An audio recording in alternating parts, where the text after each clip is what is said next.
Hey guys, this is Woodshop Junkies, and today I'm going to continue making the most of my small shop by adding a French cleat storage wall. French cleats are the obvious choice for many when it comes to wall mount storage due to its versatility. It offers easy to hook in place mounting for both units that need to be stored on the long term, like my sander and sandpaper organizer and storage unit, but also units that need to be removed from the wall more often. That's why I decided to build a French cleat wall from here all the way down to my garage door. I'm going to build it from roughly this height upwards so that my bench can still move against the wall, and no higher than this, so I can add fold down shelves also all the way down to the garage door, and so truly maximize my storage ability.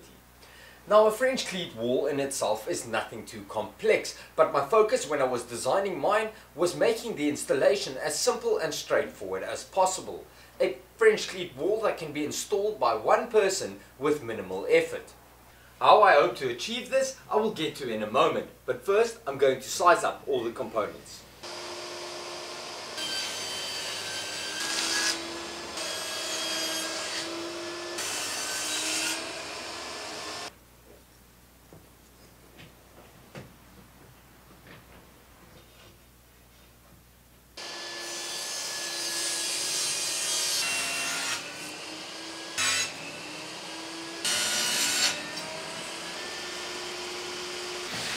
Okay, so this is pretty much what my French cleat is going to look like, and besides cutting it with the conventional 45-degree angle, I also added this chamfer at the back here with my router table, but this is just for cosmetic reasons. I then, using my table saw, also removed the tip on the cleat, and the reason I did this is because when the cleat is fixed to the wall, dust is bound to settle inside this groove over here. By removing the tip, it means that small amounts of dust won't prevent the cleat from seating properly because it creates this little gap at the back here. And to finish off the preparation, I gave everything a quick sand down, and now I am ready to start assembling.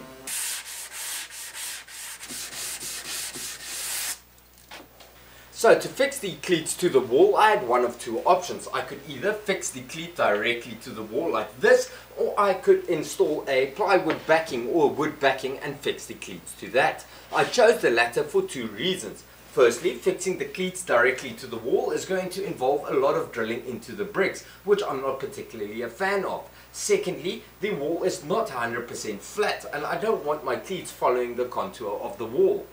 This, however, creates a different problem. To fill the space I have available, I'm going to need almost 2 full sheets of plywood.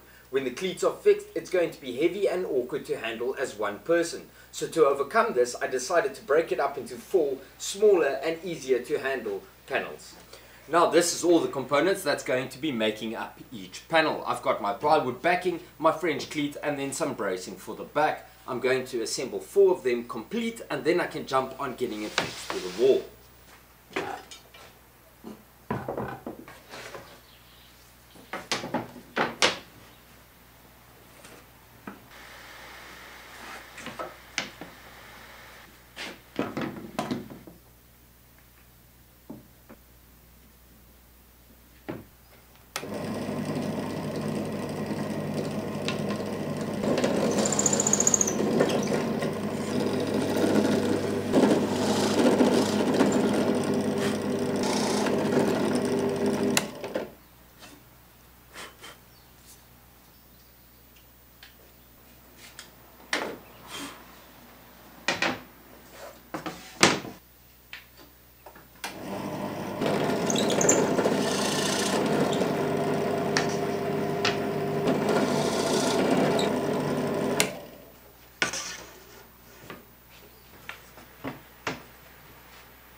So this is pretty much what each of the 4 panels are going to look like at the back, and I fixed these planks to it for 3 reasons. Firstly, to stiffen up each panel along its length, while the cleats will stiffen it up along its width. It's also to create these 3 cavities or spaces behind the panels, which I can use for running cabling, because to 2 of the panels I want to add wall sockets, while 1 panel is going to need a cutout for my light switch. Thirdly, it creates or gives me the opportunity to create these little overhangs on the edges, which I will explain in more detail when I get to fixing the panels to the wall.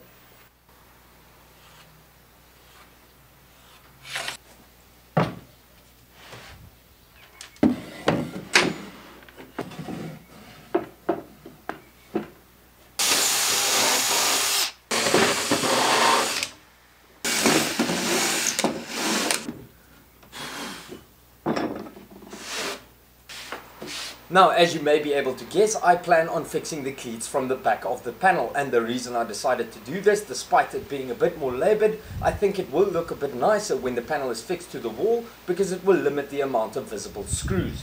Now, to ensure uniform spacing between all the cleats, I cut up this piece of wood using my table saw, and I will use this to set the spacing between each cleat.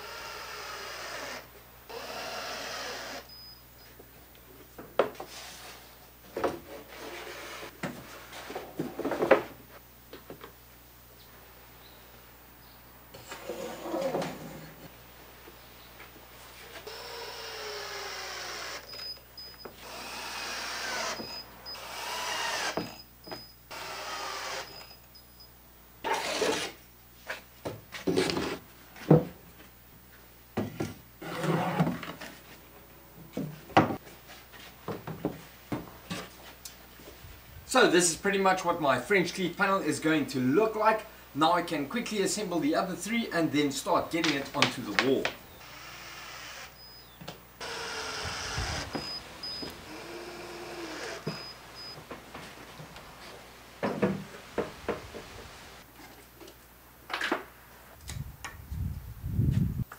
Okay, now that I've got all my panels assembled, I'm ready to start fixing them to the wall. Now, to make this easier on myself, I figured I would first assemble a frame that's going to be lighter and easier to handle. I would fix it to the wall, and I can then simply pop each panel into place. The frame would support the panel, freeing up both my hands to fix the panel to the wall.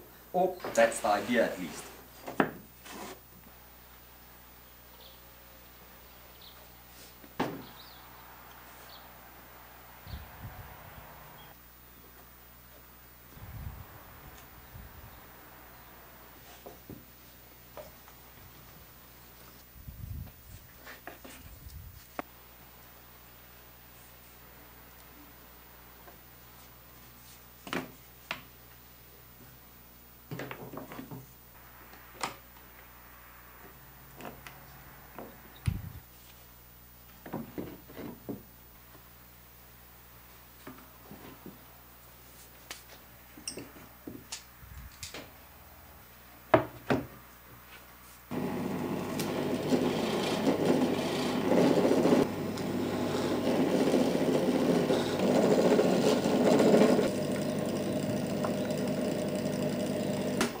For the bottom of the frame, I made these, which consist of 2 layers of 1/2-inch plywood, which is the same thickness as the panel backing, and on top a wider 3/4-inch cleat. These are going to be fixed to the wall, and then the panel can just slot in from the top.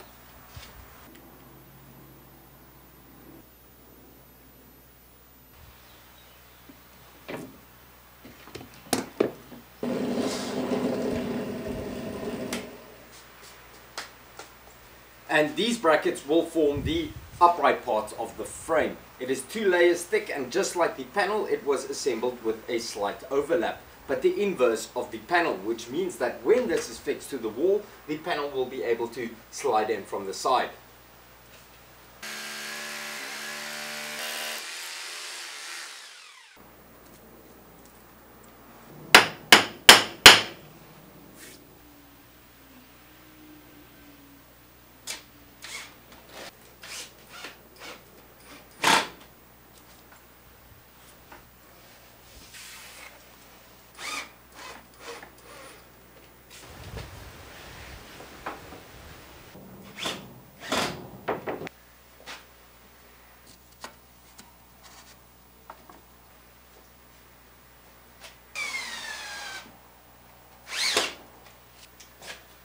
Okay, so with the bottom part of the frame installed, I added only one of the uprights. If everything goes as planned, I should now be able to simply slot the panel in and over to put it in place. I will then add the next upright and repeat the process until the wall is finished. Before I put the panel up, I just quickly want to mention, as I mentioned earlier, to two of the panels I want to add wall sockets or power sockets. So I simply made these little cutouts using my jigsaw. I can now run the power down the back of the panel and have the power socket mounted on the face of the panel. And the reason I'm adding power sockets is because if I ever want to have something like a charging station on the cleats, I have power available. I then also added some holes to the panel so I can fix the panel or secure the panel itself to the wall also.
And that's pretty much it for this build. My objective was to add a 13-foot French cleat storage wall to my shop, but to design it that would allow me to install it alone. And in that, I think I succeeded.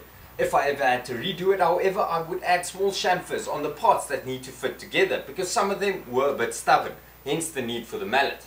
But the wall is up and I'm one step closer to making the most of my small shop. Next, I need to jump on some additions to the wall, because at the moment, all I have is my sander organizer. At least now I can also start making use of the handles on my small parts organizer, which I built quite a while ago. But that's it for this video. I've come a long way, but I've still got a long way to go to make the most of my small shop. I'm going to be posting a shop update soon to discuss some of my plans for 2020. In the meantime, you guys can let me know what you think of this project in the comment section down below. And if you haven't subscribed yet and you want to see more projects like these, you should do that now. And as always, thank you so much for watching. Happy 2020 to everybody. Till next time. Cheers.